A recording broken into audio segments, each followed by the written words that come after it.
Hello friends, welcome back to my channel moms kitchen with Ruby. আজ আমি অনুষ্ঠান বাড়ির স্টাইলের পটল চিংড়ির একটি রেসিপি আপনাদের সাথে শেয়ার করছি।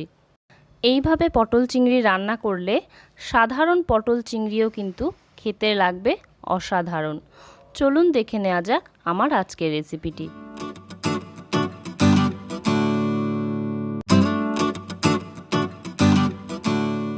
পটল চিংড়ি বানাতে পটল তো লাগছেই।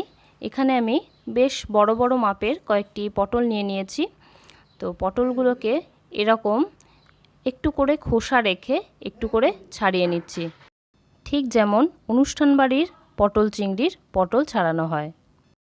পটলের খোসাগুলো ছাড়ানো হয়ে গেছে। এবার এগুলোকে একটু লম্বা লম্বা করে আমি কেটে নেব, ঠিক এইভাবে।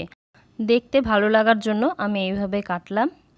আপনারা চাইলে কিন্তু গোল গোল করেও কেটে নিতে পারেন, নিজেদের সুবিধা মতো আপনারা কেটে নেবেন।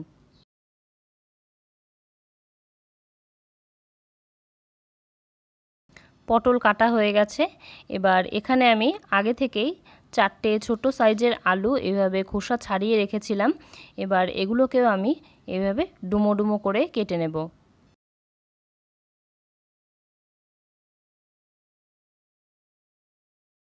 সব সবজি আমি কেটে পরিষ্কার জলে খুব ভালো করে ধুয়ে নিয়েছি, আর তার সাথে নিয়েছি একটি ছোট সাইজের কুচনো টমেটো। আর এখানে 150 গ্রাম মতো আমি মাঝারি মাপের চিংড়ি নিয়েছি। চিংড়ি মাছের মাথা থেকে এভাবে একটু করে কেটে এর নোংরাটা ফেলে দিয়েছি, আর পাগুলোকে আমি ফেলিনি, দেখতে ভালো লাগার জন্য। এবার এতে লবণ হলুদ মাখিয়ে আমি 15 মিনিটের জন্য রেখে দেব। রান্নাটা করতে আমাদের আদা কাঁচা লঙ্কা বাটা তো লাগছেই, এছাড়াও আরও একটি মশলা লাগবে। এজন্য একটি মিক্সিং জারে আমি দিয়ে দিচ্ছি 1 টেবিল চামচ পোস্ত, 1 টেবিল চামচ চাল মগজ আর 4টে কাজু বাদাম। এবার এটাকে আমি বেটে নেব। এবার একটা প্যানে দিয়ে দিয়েছি পরিমাণ মতো সর্ষের তেল। মাছগুলোকে এতে ছেড়ে দিচ্ছি, আর মাছগুলোকে আমি হালকা লাল করে ভেজে নেব। খুব বেশি কড়া করে ভাজার কিন্তু কোনো প্রয়োজন নেই, তাহলে চিংড়ি মাছ স্টিকি স্টিকি হয়ে যাবে আর খেতে ভালো লাগবে না। যদি মাছটা আপনারা 2-3 দিন ফ্রিজে রেখে তারপরে রান্না করেন, তাহলে মাছ ম্যারিনেট করার সময় সামান্য একটু পাতিলেবুর রস দিয়ে দেবেন। আর যদি টাটকা রান্না করেন তাহলে পাতিলেবুর রস দেওয়ার দরকার নেই। মাছ ভাজা হয়ে গেছে, এবার আমি কড়াই থেকে তুলে নিচ্ছি। এবার মাছ ভাজার তেলেই আমি আলুগুলোকেও ভেজে নেব। আলু মিডিয়াম ফ্লেমে হালকা লাল করে ভাজতে হবে। আর আলুটা ভাজতে যেহেতু একটু সময় লাগবে, তাই চলুন আমরা ততক্ষণ পটলটা ভেজে নিই। এই রেসিপিতে পটলটা একটু ছাকা তেলে ভেজে নিলেই ভালো হয়, ওই জন্য আমি তেলটা একটু বেশি পরিমাণেই দিলাম। আর পটলটা আমি অন্য একটা কড়াইয়ে আলাদা ভাজছি, এর কারণ পটল ভাজার পর কিন্তু তেলটা কালো হয়ে যায়, আর ওই তেলটা রান্নায় ব্যবহার করলে তরকারির রঙও কিন্তু কালো হয়ে যাবে। অসুবিধা না হলে আপনারা পটল ভাজার তেলেই রান্নাটা করতে পারেন। পটল ভাজা হয়ে গেছে, এবার আমি কড়াই থেকে তুলে নিচ্ছি। এদিকে আলুও প্রায় ভাজা হয়ে এসেছে, আর লালচে রঙও হয়ে গেছে। এবার আলুটা কড়াই থেকে তুলে নিচ্ছি।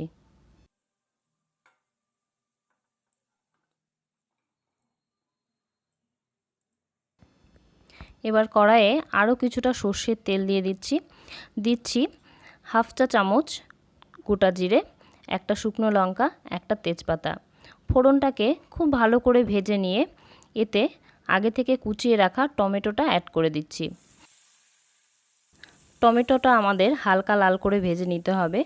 আর ভাজা হয়ে গেলে এতে দিয়ে দিচ্ছি 2 টেবিল চামচ আদা কাঁচা লঙ্কা বাটা, 1 চা চামচ জিরে গুঁড়ো, 1 চা চামচ ধনে গুঁড়ো, 1 চা চামচ কাশ্মীরি রেড চিলি পাউডার, আর 1 চা চামচ হলুদ গুঁড়ো। আর দিয়ে দিচ্ছি মশলার বাটি ধোয়া জল। এবার আস্তে আস্তে লো ফ্লেমে মশলাটাকে এভাবে কষিয়ে নিতে হবে যতক্ষণ না এর থেকে আদার কাঁচা গন্ধ চলে যাচ্ছে আর ওপর থেকে তেল ভেসে উঠছে।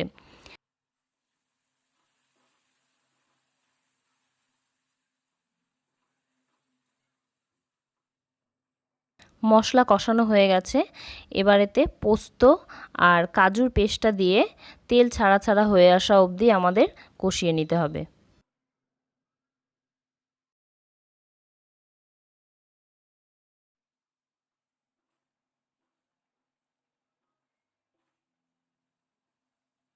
মশলা কষানো হয়ে গেছে। এবার এতে আগে থেকে ভেজে রাখা আলুটা অ্যাড করে দিচ্ছি স্বাদমতো লবণ। এবার এটাকেও আমি 2 মিনিট মতো কষিয়ে নেব। রান্নাটা একটু সময় নিয়ে এইভাবে ধাপে ধাপে কষিয়ে রান্না করতে হবে, আর কষানোটা ঠিকমতো না হলে কিন্তু খেতে ভালো লাগবে না। আমার কষানো হয়ে গেছে। এবার এতে আমি 3 কাপ জল দিয়ে দিচ্ছি, আর মিডিয়াম ফ্লেমে 6 মিনিট মতো এটাকে রান্না করে নেব।